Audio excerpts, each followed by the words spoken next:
recording.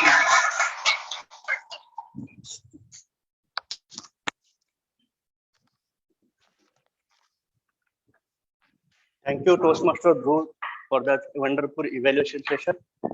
And now this is the end of evaluation. Now this is a time for to conclude the theme for today's meeting. So before concluding this theme, I would like to explain you one graph about learning.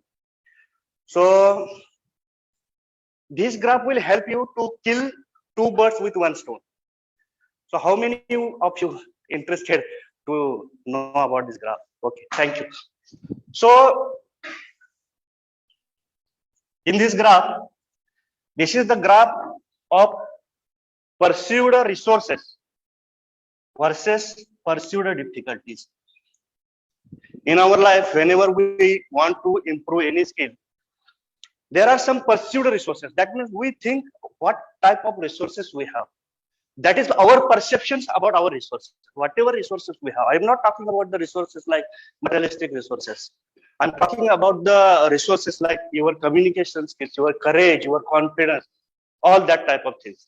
So whatever resources we have, and against that, we have to see whatever difficulties you are facing.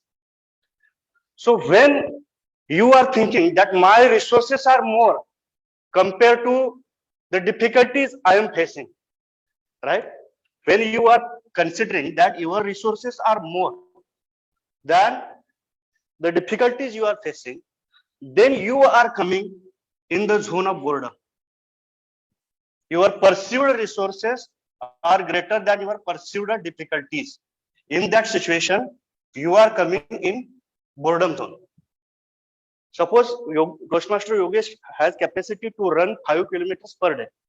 He can run 5 kilometers. But if I ask him to run for only 500 meters, he will get bored because his capacity is more. So when your capacity is more, when the resources you are having more, and your difficulty, the task you have taken in your task is small task, then you are going in boredom zone, right?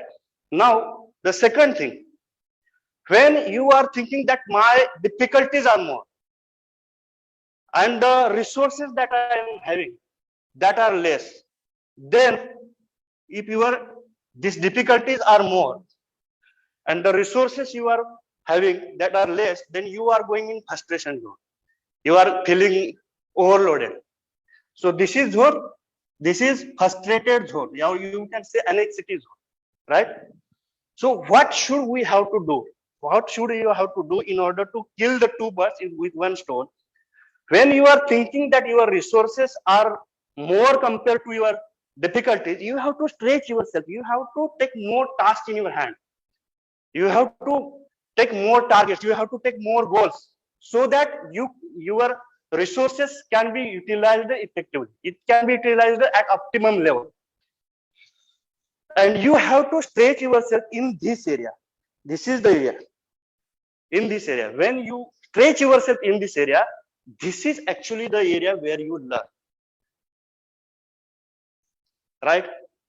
The second thing, when you are thinking that my difficulties are more and my resources are less, when your difficulties are more and resources are less, in that situation, you have to increase your resources. You have to improve your skills. You have to break down the difficulties in small groups, and you have to overcome that difficulties, right? So that you can again stretch yourself in learning zone. So this is very simple graph, but we can understand how to kill your boredom zone as well as your frustration or anxiety zone, right? So this is what from my side, and this is conclusion of my theme for today's meeting. Now I would like to initiate the poll for the best role player of the day. So